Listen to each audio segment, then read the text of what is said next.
Nah, proses rekrutmen sudah clear prosedurnya, baru teman-teman jalankan. Nah, ketika teman-teman menjalankan proses itu, pastikan semua prosedur sesuai dengan pastikan semua langkah-langkah sesuai dengan prosedur.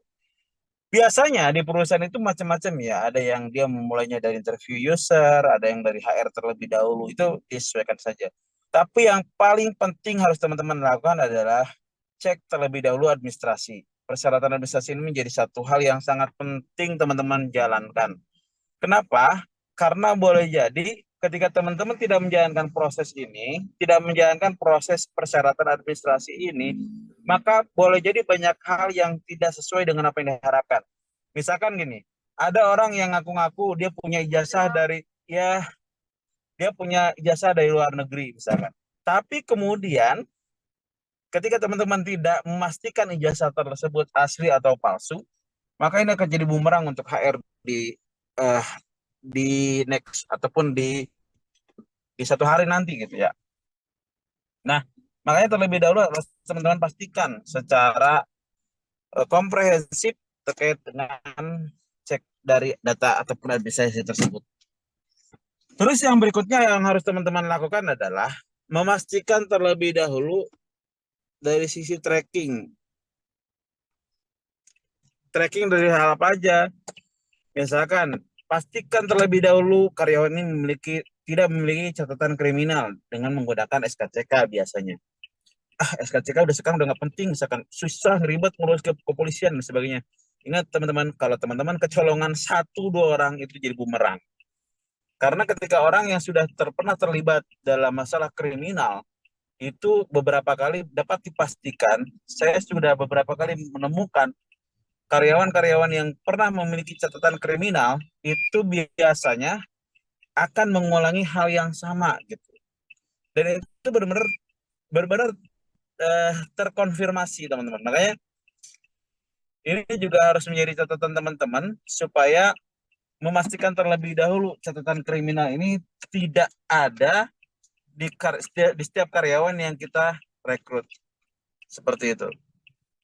Nah, setelah review background, checking background, kemudian dari sisi salary, pastikan terlebih dahulu salary yang diminta itu memang sesuai dengan performance yang bersangkutan atau minimalnya ketika kita mengkonfirmasi dia mendapatkan gaji seberapa di perusahaan sebelumnya harus terkonfirmasi baik dalam bentuk catatan rekening ataupun rekening koran ataupun dalam catatan terkait dengan slip gaji laporan. Untuk slip gaji mungkin bisa dimodifikasi, bisa diakalin, tapi untuk rekening koran mungkin tidak bisa. Nah, ini bisa mengkonfirmasi terkait dengan hal-hal yang tersebut disampaikan tadi ya. Ini bukan berarti ingin mengecilkan apa yang sudah diharapkan oleh dia misalkan. Dia misalkan minta gaji sekarang mau minta berapa misalkan. Saya mau minta 80 juta. Gaji sebelumnya di perusahaan sebelumnya berapa? 75, saya cuma minta 5 juta kenaikan misalkan itu. Setelah kita konfirmasi, setelah kita cek ataupun pastikan terlebih dahulu, ternyata di gaji sebelumnya ada 75 juta, ini clear, nggak ada masalah. Tapi kalau misalkan di gaji sebelumnya hanya 40 juta, berarti ini masalah. Ini sudah nggak clear. Atau misalkan gini, saya mau gaji 40 juta, 80 juta misalkan. Setelah dicek, tapi kamu gajinya berapa di tempat sebelumnya? Saya 40 juta misalkan gitu ya. Oh, ya udah. Kalau gitu saya cek dari sisi rekeningnya misalkan itu. Ternyata benar 40 juta, ini nggak masalah. Artinya dia sudah jujur terhadap proses tersebut misalkan. Nah, teman-teman, ini penting banget teman-teman jalankan supaya nanti ini tidak jadi temuan juga di tahap berikutnya. Oke, teman-teman, itu proses rekrutmen. Itu biasanya ada banyak hal yang bisa digali dalam proses rekrutmen. Dari mulai proses wawancaranya, proses psikotesnya, proses medical check up-nya, proses yang berkaitan dengan rekrutmen itu sendiri ya. Kaitannya dengan checking dari sisi kesehatan, dari sisi catatan kriminal, dan sebagainya itu benar-benar harus dipastikan. Nah, adapun nanti proses-prosesnya misalkan wawancara menggunakan BI ya behavior event interview ataupun menggunakan STAR ataupun menggunakan metode apapun silakan. Itu kembali ke teman-teman. Mau menggunakan seperti apa itu bergantung ke kebijakan perusahaan. Nah, tapi yang jelas harus mengandung beberapa hal yang kaitannya dengan ketika dia menjalankan proses ini, apa yang dilakukan, ketika dia mendapatkan kondisi seperti ini, apa yang dilakukan, ketika dia mendapatkan hal-hal yang masuk ke dalam kriteria ataupun hal-hal yang sudah masuk ke dalam harapan dan keinginan perusahaan, misalkan, tapi kemudian tidak sesuai dengan apa yang terjadi di lapangan, misalkan apa yang dilakukan, dan sebagainya itu yang kemudian perlu digali. Banyak hal sebetulnya yang bisa dilakukan dalam proses interview tersebut, termasuk dalam psikotes apa saja yang akan digali itu pun harus dipastikan terlebih dahulu sesuai dengan apa yang menjadi target dan tujuan dari perusahaan itu sendiri. Oke, setelah proses rekrutmen itu adalah proses onboarding. Onboarding ini adalah proses yang harus teman-teman jalankan supaya ada kesan tersendiri. Bayangkan teman-teman, ketika teman-teman pertama kali masuk, terus di situ langsung disambut selamat datang misalkan, atau ketika teman-teman buka laptop yang ada di atas meja, di atas laptopnya itu ada ID card, terus ada tulisan selamat bergabung, selamat berjuang bersama kami misalkan gitu. Atau ada sambutan-sambutan yang lain, misalkan ada tembakan apalah gitu misalkan ya. Atau ada sesuatu yang sifatnya memberikan surprise ke si karyawan baru ini. Disambut, benar-benar disambut, semua perlengkapan dia, semua kebutuhan dia, tools pekerjaan dia sudah benar-benar tersedia di atas meja. Dan dia diarahkan ke tempat duduknya, disambut dengan baik, disambut dengan hangat, disapa oleh semua orang yang ada di kantor tersebut. Selamat datang Azam, selamat datang Zam, Azam lagi. Ya, selamat, misalkan semua nyambut seperti itu, menyampaikan ataupun menyambut dan menyebutkan nama kita. Itu satu hal yang luar biasa banget. Nah, samping itu tentu ketika teman-teman itu berbicara mengenai pendekatan dari sisi apa manusianya.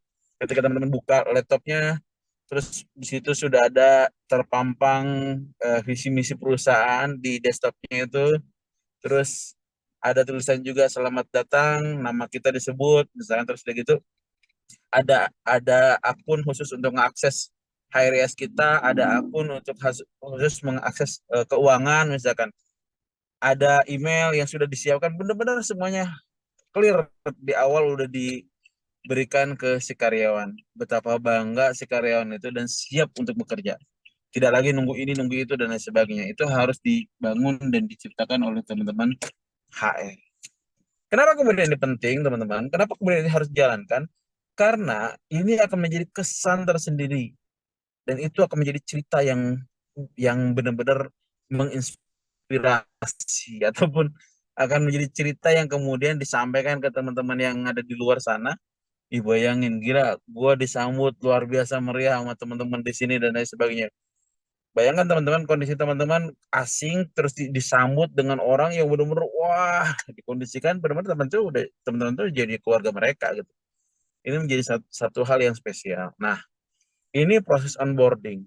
Terus di dalamnya juga dikenalkan terkait dengan buku panduan ataupun buku pedoman karyawan seperti apa, hal-hal yang boleh dan nggak boleh itu biasanya disampaikan oleh HR. Itu biasanya onboarding itu semacam induction itu sekitar 1 sampai 2 hari. Nah, ini proses yang dijalankan di dalam human capital, di dalam fase onboarding. Oke, sampai sini ada yang mau tanyakan, teman-teman?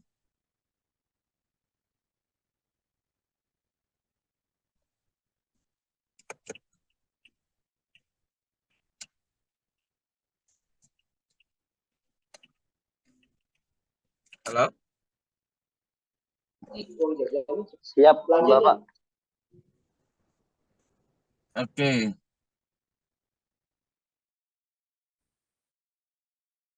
Yang berikutnya adalah masuk ke dalam proses yang setelah kita melakukan onboarding, fase yang berikutnya pasti yang berkaitan dengan performance.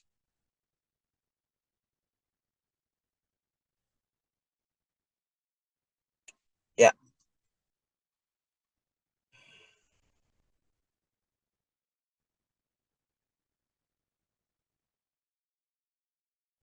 baik, teman-teman. Yang berikutnya adalah yang berkaitan dengan performance ini adalah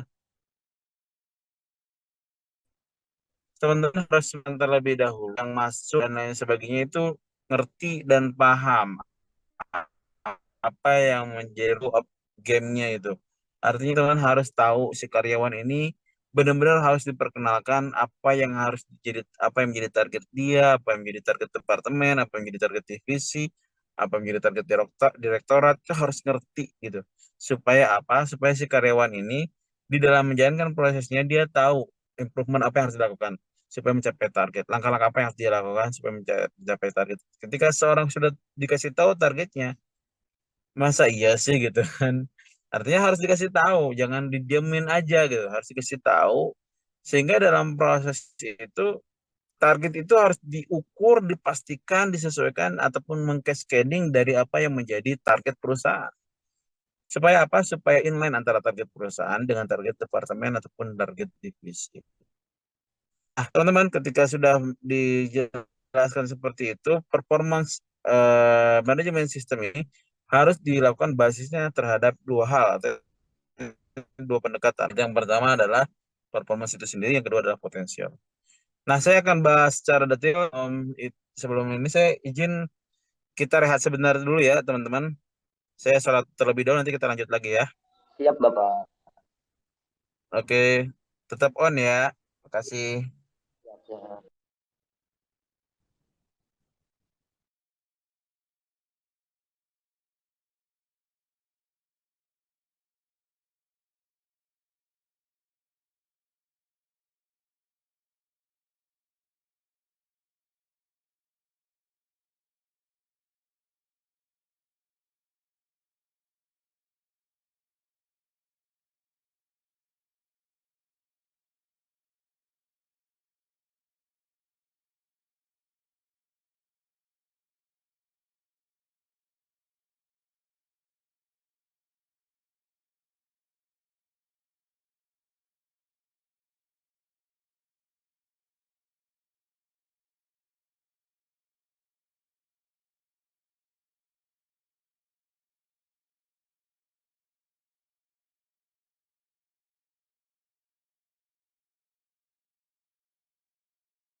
Oke, baik teman-teman. Mohon maaf, di sela dulu ya. Baik, kita lanjut ya. Tadi sudah sampai performance. Di dalam performance itu yang diukur pasti ya kaitannya dengan kinerja itu sendiri sama potensi yang dimiliki oleh si karyawan. Tapi ingat, ada yang trainable, ada yang untrainable. Jadi nanti solusi yang ditawarkan dalam proses nantinya individual development program itu ada yang sifatnya trainable, artinya solusinya bisa dilakukan training. Tapi ada juga yang tidak semua bisa disolusikan dengan training. Artinya ketika bicara mengenai performance, ada orang yang performance-nya bagus, tapi dari sisi kemampuannya kurang bagus. Ada orang yang performance-nya buruk, tapi kemampuannya bagus, misalkan. Berarti ada yang something gitu, ada yang sesuatu yang salah. Kalau orang yang performance-nya bagus, tapi secara kapasitasnya sebetulnya bisa dinaikin lagi gitu misalkan. Tapi dia nggak punya kompetensi di bidang itu. Maka orang-orang seperti ini memang solusinya dikasih training. Tapi kalau ada orang-orang yang secara kemampuan bisa, tapi dia nggak perform, berarti ada yang salah sebetulnya. Baik itu diperhatikan terlebih dahulu sistemnya, prosedurnya, atau justru dia terlalu banyak beban pekerjaan yang harus dikerjakan oleh dia, misalkan. Itu berarti yang diperbaiki sistem. Tapi kalau ternyata misalkan sistemnya clear, nggak ada masalah, terus secara prosedur juga nggak masalah, berarti sampingnya misalkan di orangnya ini misalkan ya, berarti ini harus dikonseling, ada masalah apa nih sampai dia nggak perform gitu. Ada masalah apa nih sampai dia nggak memberikan kontribusi yang terbaik ke perusahaan misalkan. Itu harus dikonseling terlebih dahulu. Kalau sudah ketemu permasalahannya di mana, baru kemudian langkah berikutnya adalah coaching.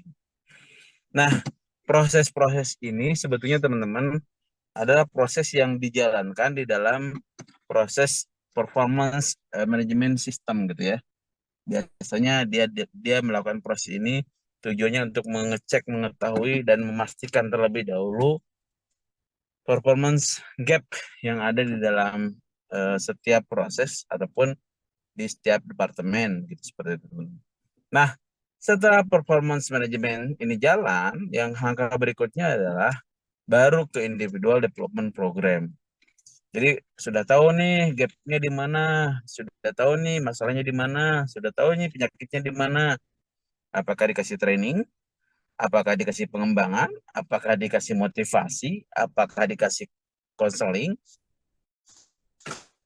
ataukah cukup diperbaiki sistemnya, misalkan prosedurnya. Ya, malah dipastikan semuanya clear gitu, dipastikan semuanya clear dan sesuai dengan apa yang diharapkan. Nah, teman-teman, proses ini yang kemudian di dalam individual development program itu ataupun individual development plan itu harus sinkron terhadap apa yang menjadi target dan sesuai dengan apa yang menjadi analisa yang dihasilkan dari performance management system. Sampai sini berhenti? Enggak. Langkah berikutnya adalah setelah individual development program, kita melakukan suksesi kepemimpinan, succession planning. Succession planning ini adalah sebuah proses yang kita pastikan terlebih dahulu untuk para suksesor pemimpin-pemimpin yang ada saat ini adalah sesuai dengan apa yang menjadi kebutuhan perusahaan. Maka dalam menerapkan proses tersebut harus ada beberapa layer. Ada layer yang sudah ready, ada layer yang dipersiapkan, ada layer yang kemudian direncanakan. Nah, ketiga layer ini harus teman-teman petakan di yang paling penting sebetulnya di posisi-posisi yang kritikal. Posisi kritikal itu harus teman-teman tentukan terlebih dahulu berdiskusi dengan manajemen dan pimpinan. Mana saja proses atau eh, istilahnya posisi-posisi yang kritis. Posisi-posisi yang sangat-sangat dibutuhkan dan posisi-posisi yang kalau dia nggak ada, wah ini perusahaannya luar biasa nih kolaps misalkan gitu. Nah, itu sudah ditentukan baru kemudian petakan shadowing yang tadi dengan menerapkan sistem 3 layer tadi. Setelah suksesi kepemimpinan dijalankan, tentu yang tadi di talent mapping dan kemudian ada talent pool ini yang kemudian menjadi bagian yang nantinya akan masuk ke dalam talent planning. Talent plan yang tadi sudah saya sampaikan di awal bahwa ada yang dari internal. Nah, ada yang internal ini yang kemudian teman-teman harus capture apa yang menjadi kebutuhan perusahaan dan pastikan terlebih dahulu dari internal itu fit and proper terhadap apa yang fit and proper terhadap apa yang dibutuhkan oleh perusahaan. Nah, proses inilah yang kemudian langkah-langkah inilah yang kemudian disebut dengan talent management system. Talent management ya, talent management saja. Nah, kalau mau disebutkan silahkan gitu ya. Nah, setelah proses ini selesai, masuk ke langkah berikutnya terkait dengan karir manajemen. Karir manajemen ini tentu beririsan dan pastinya adalah terintegrasi dengan yang namanya talent manajemen. Tinggal dipastikan terlebih dahulu teman-teman, ketika teman-teman sudah menjalankan proses tersebut, itu disesuaikan dengan apa yang jadi kebutuhan perusahaan.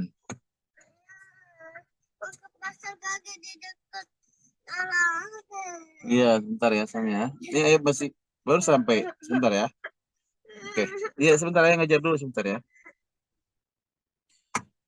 Oke, baik teman-teman. Proses yang tadi terkait dengan talent management itu dipastikan itu sesuai dengan apa yang jadi target perusahaan. Sehingga ketika teman-teman menjalankan proses karir manajemen, itu sinkron. Maka dari itu teman-teman, nanti kita akan bahas mengenai karir manajemen seperti apa, langkah-langkah seperti apa, tahapan-tahapan seperti apa, termasuk dalamnya grading system. Sampai sini ada yang mau tanyakan, silakan.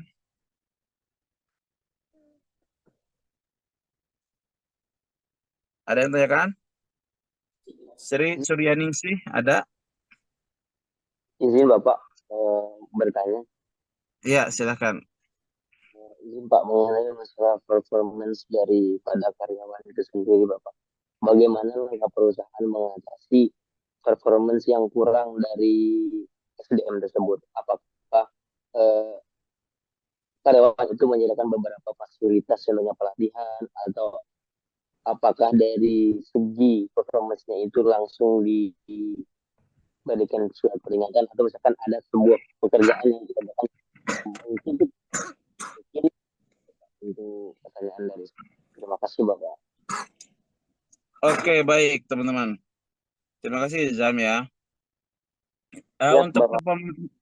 performance ini memang harus dipastikan terlebih dahulu mana yang menjadi sumber penyakitnya. Apakah yang menjadi, makanya di dalam performance itu ada yang namanya human performance improvement. Mana yang menjadi concern atau menjadi penyakit dalam sebuah proses tersebut? Apakah dari sisi wellness-nya, apakah dari sisi benefit-nya, ataukah dari sisi sistemnya, ataukah dari sisi prosedurnya, ataukah dari sisi personalnya, apa lingkungan kerjanya, apa sistem yang dibangunnya, itu harus dipastikan terlebih dahulu. Kalau ternyata yang jadi permasalahan di orangnya, dipastikan juga orangnya ini mau atau enggak menjalankan proses yang sudah ditetapkan oleh perusahaan. Kalau dia memang ternyata bandel, ya berarti permasalahannya memang harus istilahnya sudah masuk deadwood lah, yang harus disegerakan, diselesaikan, misalkan. Tapi kalau misalnya ternyata bukan permasalahannya bukan di personalnya dia, ataupun di personalnya, tapi lebih ke arah kesehatannya dia, misalkan ternyata dia nggak bisa berkontribusi lebih karena sebentar-sebentar sakit, sering-sering sakit misalkan. Itu juga kan kaitannya dengan kondisi kesehatan. Nah, hal-hal seperti ini perlu diperhatikan terlebih dahulu sama teman-teman semua, sama Zami, sama apa teman-teman yang lainnya gitu. Nah, kalau misalkan ternyata misalkan di perusahaan Anissa ada sesuatu yang kurang pas, ternyata dicek, oh ternyata sistemnya, berarti segera perbaiki sistemnya. Ataupun di perusahaan Adam ataupun Hafiz misalkan ya, ataupun di perusahaan teman-teman Kang Asep ya misalkan ya, itu ada masalah misalkan ternyata masalahnya adalah di prosedurnya. Nah, itu yang memang harus dianalisa, tidak bisa sembarangan kita langsung tiba-tiba wah ini nggak perform nih departemen ini langsung tutup departemennya ataupun langsung bubarin misalkan atau orangnya langsung pecat-pecatin, enggak, harus berdasarkan hasil analisa.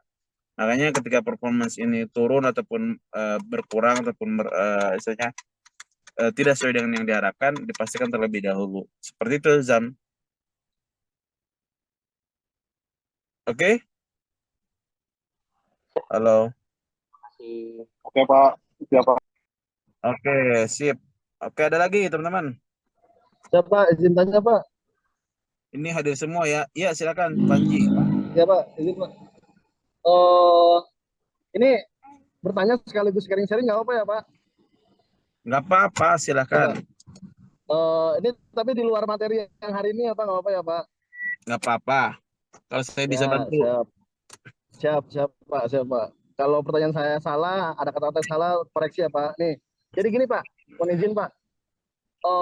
Di Indonesia kan familiar banget sama apa ya, perusahaan yang di dalamnya itu dinasti ya Pak, kayak kekeluargaan gitu ya Pak. Family Familiar business. banget. Ya, bukan Pak, maksudnya kayak kekeluargaan Pak, jadi kayak saudara Oh, dimasukin saudara-saudara gitu, gitu Pak. perusahaannya bukan Nah, perusahaan keluarga, tapi orang yang dimasukin titipan dari saudara ini, titipan dari keluarga ini. ya, ya gitu Pak. Nah, Hmm. kebetulan saya juga korban dari masalah ini Pak. Hmm. Pernah pernah dikat Pak, pernah dikat ya karena ini Pak. Nah, pertanyaan saya gini Pak. Pertanyaan saya, eh, pemerintah bisa nggak sih Pak pecahin masalah ini Pak? Atau emang udah kebiasaannya Pak? Apa udah apa habitnya Pak? Apa gimana Pak? Kalau salah koreksi ya Pak, maaf ya Pak. Ya, apa-apa. Maaf Pak. Ini ya kalau kita bicara mengenai proses di dalam perusahaan memang bergantung ke siapa yang menentukan, siapa yang menetapkan kebijakan yang ada saat ini. Karena memang proses yang sudah ditetapkan oleh perusahaan terkadang itu pun bisa dilanggar. Bergantung kepada siapa yang kemudian menetapkan ataupun memutuskan kebijakan ataupun policy yang ada. Sehingga dalam prosesnya ketika kita berbicara mengenai apa yang memang sudah ditetapkan oleh perusahaan itu terkadang bisa saja diubah bergantung kepada pengambil keputusan ataupun ketegasan dari pengambil keputusan tersebut. Nah, teman-teman, kalau kita bicara mengenai hal-hal yang sifat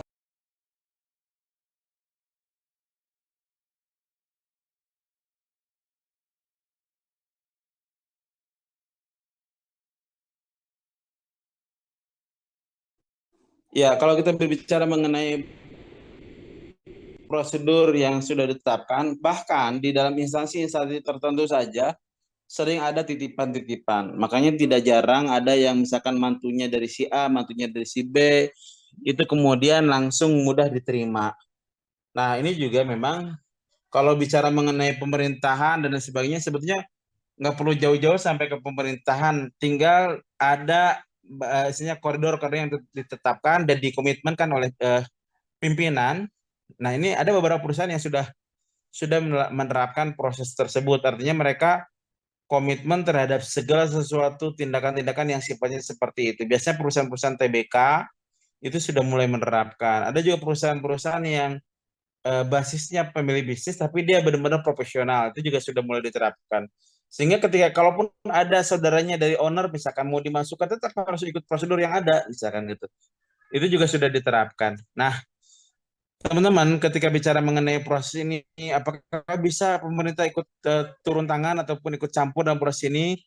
Bisa sebetulnya ada regulasi yang ditetapkan, tapi itu lagi-lagi jangankan model regulasi yang sifatnya seperti ini. Undang-undang tenaga kerjaan saja masih banyak yang tidak menjalankan ataupun tidak mentaati. Ataupun berkaitan dengan UU CK yang ada saat ini pun banyak yang masih belum menjalankan. Nah, ini kembali ke perusahaan. Ada juga yang memang tetap perusahaannya sengaja mempertahankan hal tersebut karena ada sesuatu yang memang ini basisnya adalah kekeluargaan yang berkaitan erat dengan proses bisnis misalkan itu juga ada. Jadi apa yang tadi disampaikan oleh Panji, yang ditanyakan oleh Panji, kurang lebih seperti itu, Panji. Ya Pak, siapa? Terima kasih Pak. Oke, sama-sama. Oke, ada lagi teman-teman? Izin Pak, mau bertanya nih sedikit Pak. Oke, silakan Hafiz Rizkullah. Ya Pak, ini kan rencana ya, rencana Kemenhub ini mau mengadakan outsourcing ya buat semua PPNPN, ya kan, Mm-mm. pegawai pembantu non PNS. Nah, Mm-mm. biasanya kan kalau misalnya outsourcing itu kan berarti kita kasarnya kayak contoh nih, saya PPNPN berarti kan sudah dihapuskan nih Pak. Jadi harus lewat Mm-mm. outsourcing dulu. Nah, outsourcing Mm-mm. itu kan, outsourcing itu yang ditunjuk sama si Kemenhub ini nih Pak. Iya. Nah, itu kalau misalnya contoh kayak misalnya kayak saya nih Pak, sekarang kan Mm-mm. PPNPN nih Pak. Nah, terus kasarnya ya, Mm-mm. kasarnya disukailah sama si kepala kantor atau sama pegawai yang sekarang ini, Mm-mm. ya kan? Nah, tetap kan kebijakan itu kan dari outsourcingnya kan Pak, yang menerima si pegawai itu kan. Mm-mm. Nah, terus cara menangani kasarnya misalnya si orang ini nggak suka sama, sedangkan si orang kantor ini suka sama kita. Nah, itu cara menangani si outsourcingnya itu seperti apa tuh, Pak? Oke. Ya, ini Ya. memang nggak bisa, kalau misalkan ada dua hal seperti ini, sepenuhnya orang tersebut adalah menjadi tanggung jawab outsourcing. Ketika outsourcing misalkan tidak suka dengan orang tersebut, misalkan ya tidak suka dalam pengertian yang profesional tentunya ya. Ya, ya Dia betul-betul, Pak. misalkan nggak nyaman dengan ini dan sebagainya karena ada aduan ini. Hmm. Tapi di sisi lain dia pandai mengkondisikan sehingga atasannya terbeli gitu, merasa terlayani misalkan gitu. Dari Ya. outsourcing boleh saja melakukan tindakan yang memang pantas menurut outsourcing tersebut untuk dilakukan gitu. Basisnya adalah aturan ataupun norma-norma yang sudah ditetapkan oleh outsourcing tersebut. Tapi ketika perusahaan sudah nyaman dengan orang tersebut, perusahaan berhak untuk melakukan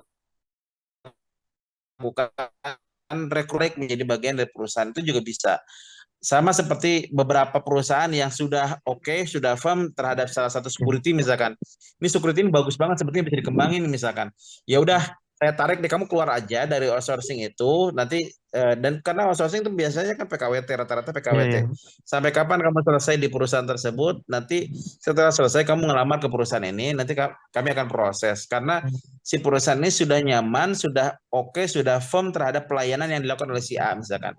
Nah, itu bisa dilakukan oleh si perusahaan. Artinya perusahaan mau nggak mau kalau misalkan firm terhadap pelayanan si karyawan tersebut, daripada dia nanti dipindahkan oleh outsourcing tersebut ke tempat yang lain, mendingan langsung ditarik menjadi karyawan tersebut, perusahaan tersebut. Seperti itu.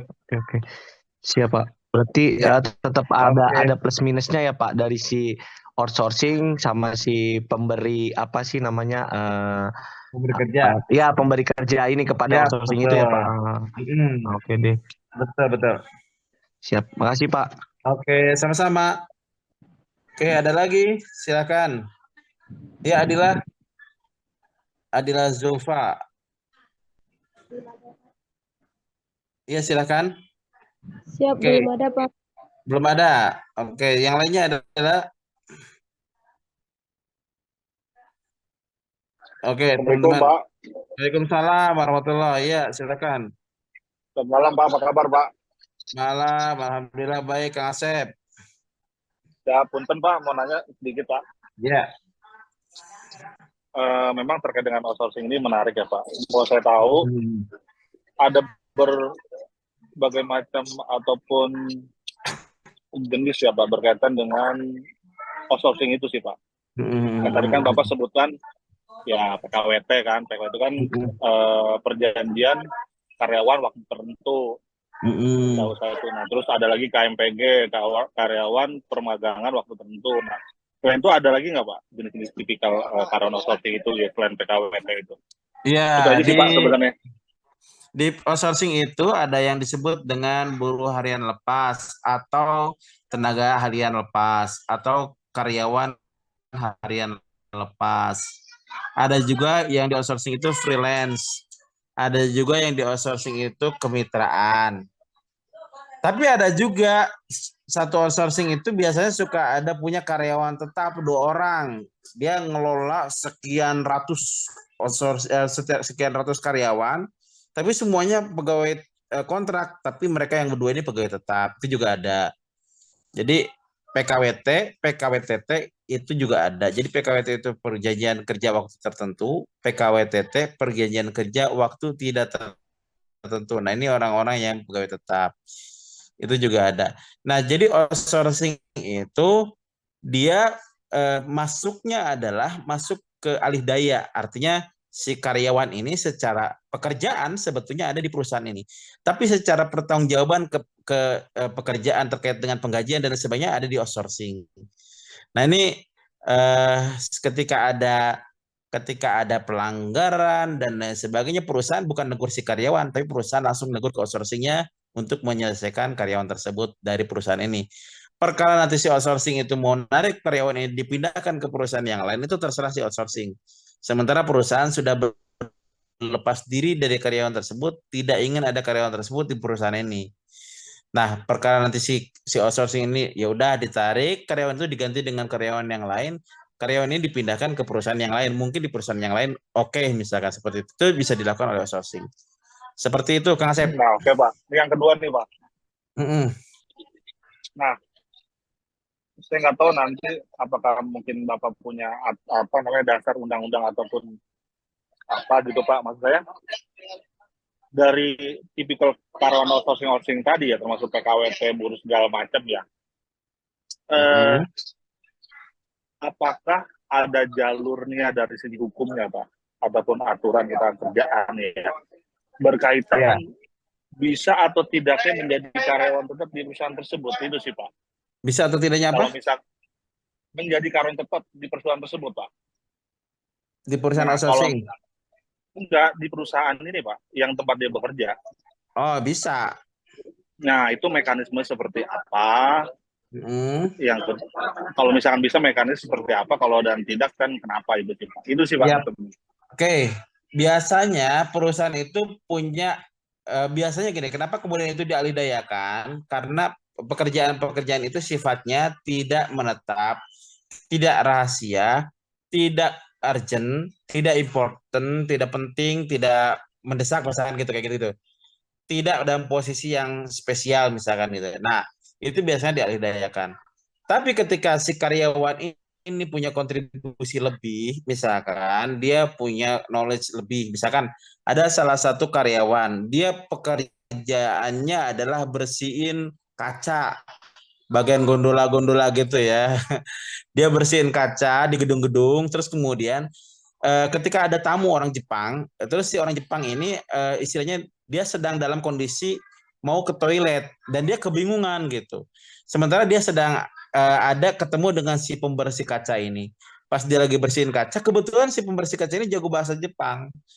Jago bahasa Jepang, dia ngerti bahasa Jepang. Sampai kemudian si orang ini ketika dia nanya terus dijawab sama dia bisa bahasa Jepang. Dia langsung ngobrol-ngobrol, dia nanya, kamu toilet tahu di mana gitu pakai bahasa Jepang. Terus dia bilang, toilet di sini Pak, di sini tempatnya, silakan Bapak ke sana. Terus pakai bahasa Jepang. Dia kaget kan, lu kok pekerja seperti ini bisa bahasa Jepang. Terus setelah dari toilet dia langsung panggil lagi, kamu ikut dengan saya, kata dia gitu.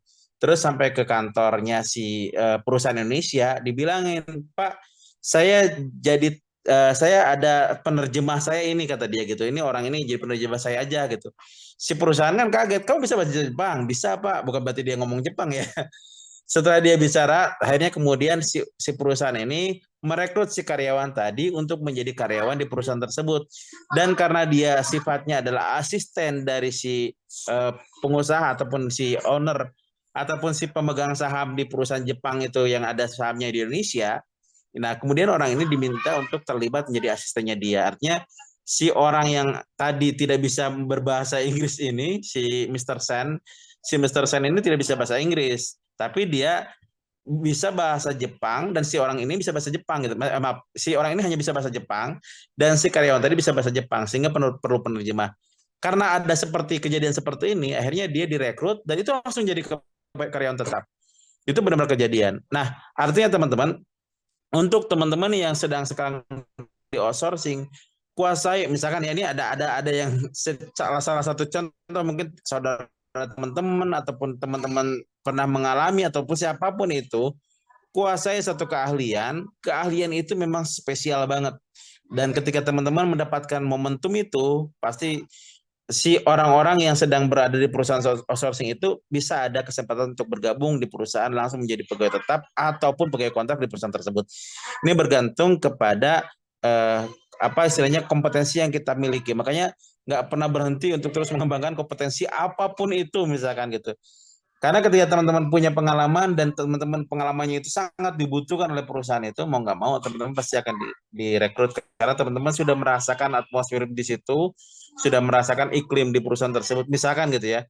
Jadi untuk yang apakah bisa mendapatkan kesempatan untuk bisa menjadi pegawai tetap, bisa, sangat memungkinkan, dan itu saya berapa kali menemukan itu. Ada salah satu lagi cerita, dan ini karena perusahaan saya juga bergerak di perusahaan, pernah di perusahaan manufaktur ya di Banten, itu banyak klien-klien kita orang Jepang juga. Waktu itu ada security, maaf, driver ini kan kebetulan di outsourcingkan juga. Cuman dia pernah waktu SMK itu pernah magang di Jepang selama 1 tahun, 1 tahun setengah. Pernah magang di Jepang selama 1 tahun setengah. Jadi pas balik ke Indonesia dia menjadi supir, tapi kebetulannya ada tamu dari Jepang dan dia yang mengawal proses tersebut. Akhirnya dia menjadi bagian dari karyawan perusahaan karena dia bisa berbahasa Jepang. Itu dua kasus yang pernah saya temukan, dan itu saya langsung ngeproses hal tersebut. Artinya teman-teman, ini mungkin terjadi, ya mungkin. Bisa terjadi, ya bisa. Seperti itu.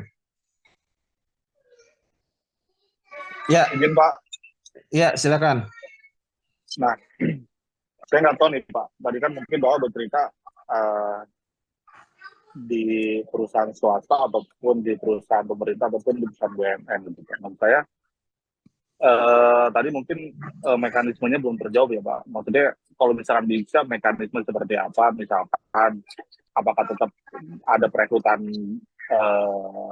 kembali gitu kan, yang memang itu perekrutannya dilaksanakan oleh si perusahaan itu. Gitu kan. Apakah yang itu berdasarkan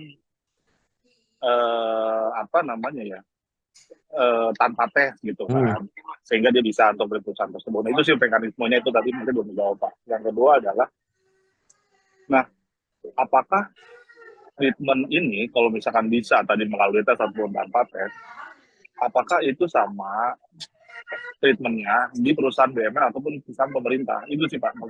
Oke, baik. Untuk proses yang mekanisme tadi, sebetulnya itu kembali ke perusahaan masing-masing ya. Ada yang memang karena sudah oke, dia sudah firm, langsung diproses, tapi tetap dia harus mengundurkan diri dari outsourcing tersebut. Nah, setelah dia mengundurkan diri dari outsourcing tersebut, yang akan berikutnya adalah si perusahaan ini langsung ditarik oleh perusahaan ini. Maaf, si karyawan tadi langsung ditarik oleh perusahaan ini. Ada perusahaan yang menerapkan sistem rekrutmen juga tetap. Artinya dia harus ngelamar, dia harus ikut psikotes, dia harus wawancara, dia harus proses ini, proses itu, dan sebagainya. Kemudian dia baru bergabung sampai ke medical check up. Ada juga yang skip proses tersebut, tinggal nanti di medical check up-nya aja misalkan dipastikan. Untuk pemenuhan administrasi berkas-berkas itu bisa dijalankan berikutnya misalkan. Itu juga bisa. Nah, mekanisme itu bergantung kepada perusahaan. Perusahaan ini mau menerapkan seperti apa itu bergantung kepada mereka masing-masing. Apakah sama? Enggak. Semua perusahaan pun itu tidak punya standar yang sama. Artinya ini perusahaan wajib menerapkan seperti ini semua? Enggak. Tapi secara hukum, si karyawan tersebut enggak boleh langsung dipindahkan. Harus selesai terlebih dahulu kontraknya, ataupun dia mengundurkan diri dari outsourcing yang ada.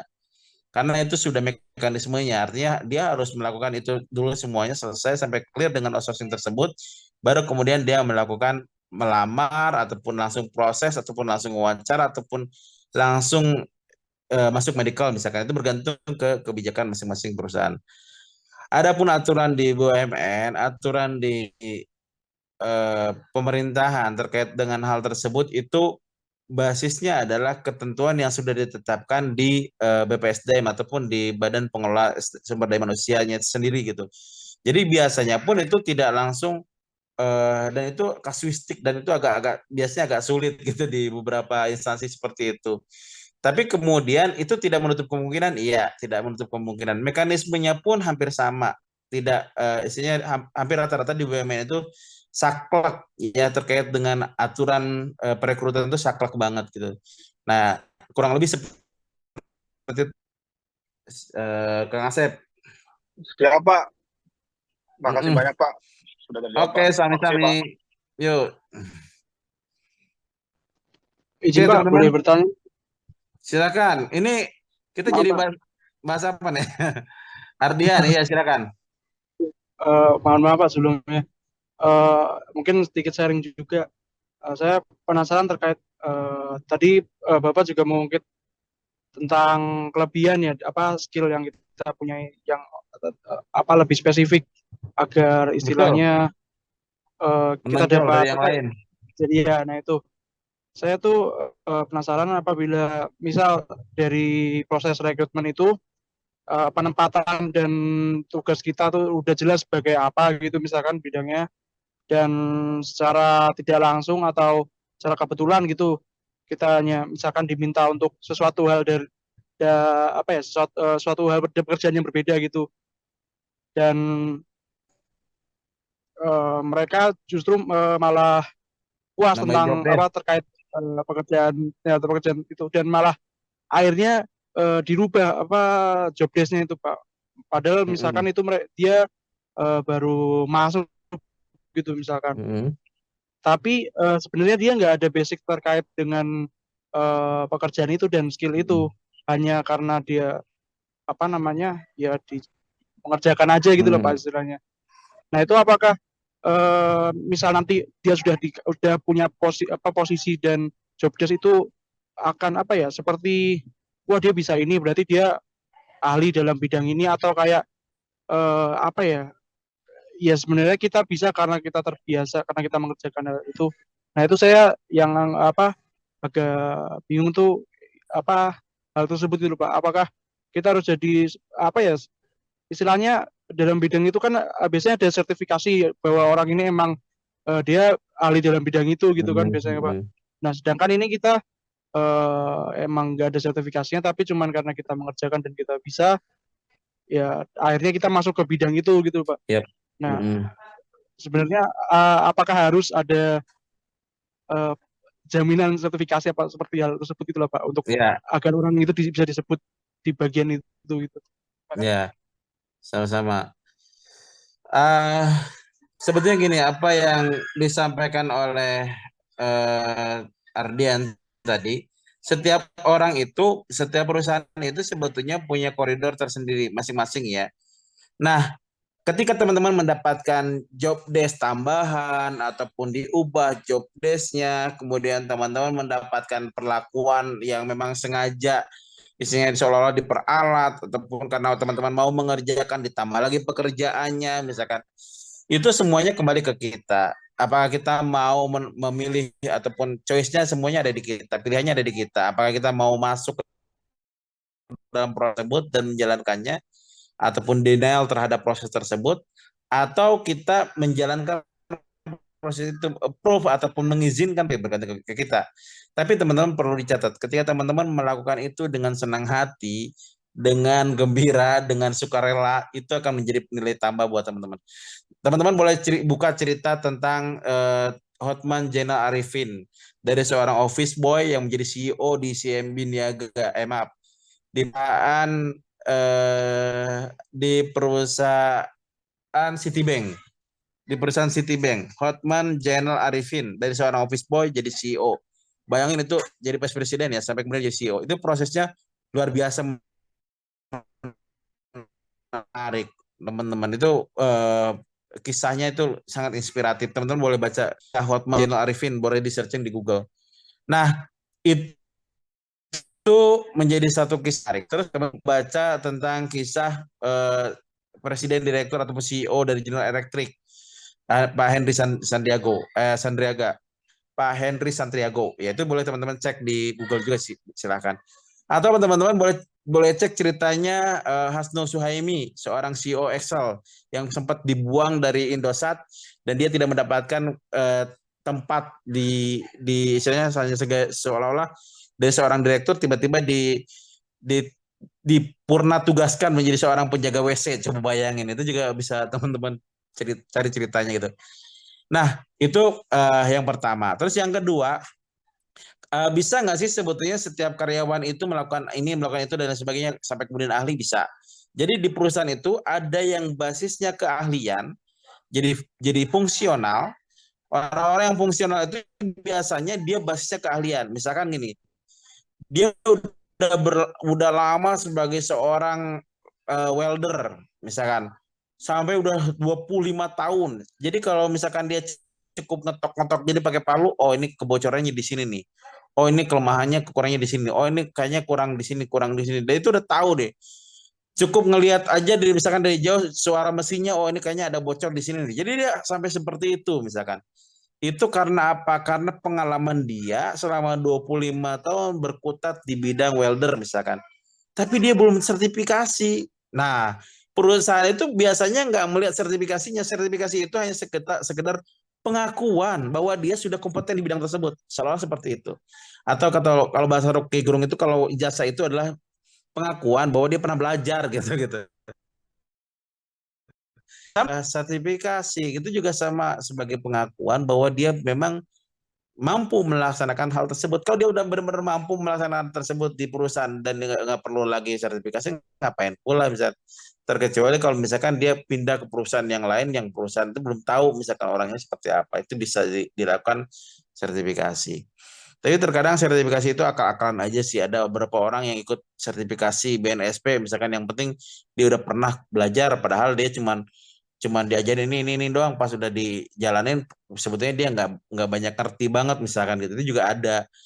Padahal ini bahaya juga sih sebetulnya. Nah, tapi ada yang saklek juga terkait dengan sertifikasi itu. Nah, teman-teman, kalau misalkan dia sudah memiliki kemampuan dan keahlian, itu biasanya dia menjadi fungsional.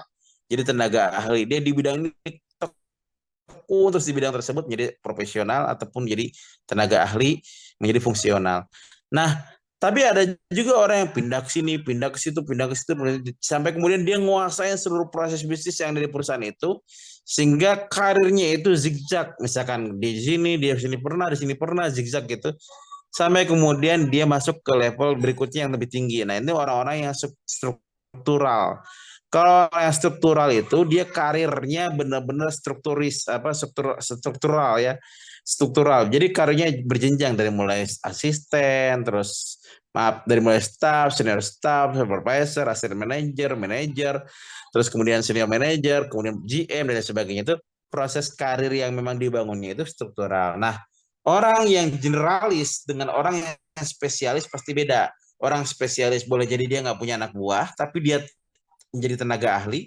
Orang yang generalis dia banyak anak buah, tapi dia nggak ahli dalam bidangnya. Misalkan dia ngerti ini, ngerti ini. Artinya kayak model yang satu sumur, yang satu danau. Danau luas tapi nggak begitu dalam. Sumur nggak luas tapi dalam. Itu orang-orang spesialis.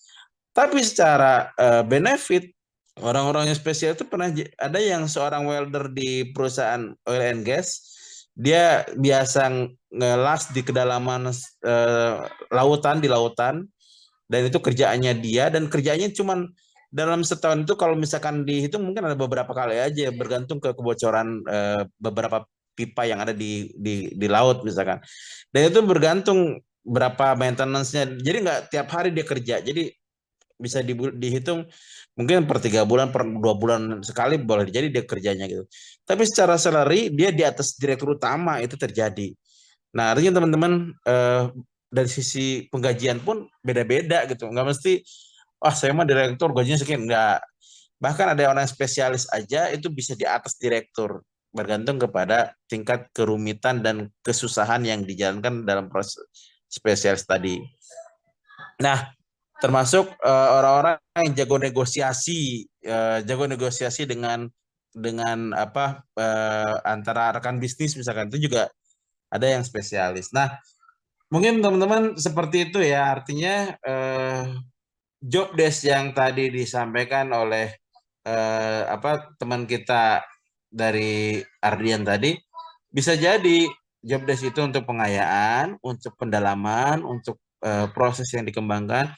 Kalaupun nanti tidak diakui sertifikasi di apa dia tidak memiliki sertifikasi, tidak ada masalah selama perusahaan itu mengakomodir pengalaman-pengalaman di perusahaan Bahkan ketika ada orang yang sudah punya surat pengalaman kerja, pernah kerja di Yaman ataupun pernah kerja di Oman ataupun pernah kerja di Amerika, ada surat keterangan kerjanya dan itu real gitu, itu juga bisa jadi bukti bahwa dia punya pengalaman kerja di bidang tersebut, nggak perlu sertifikasi lagi.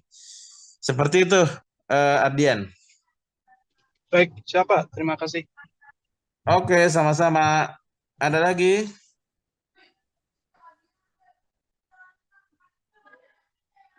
Oke. Baik, teman-teman, kalau tidak ada, saya cukupkan sampai sini untuk pertemuan kita hari ini. Untuk karir manajemen sama grading system kita akan bahas di pekan depan ya. Terima kasih banyak untuk teman-teman yang sudah hadir pada malam ini. Assalamualaikum warahmatullahi wabarakatuh. Waalaikumsalam warahmatullahi wabarakatuh. Terima Makasih kasih, Bapak. Waalaikumsalam warahmatullahi wabarakatuh. Terima kasih Pak. Yo, Sehat-sehat sama-sama. semuanya. Amin.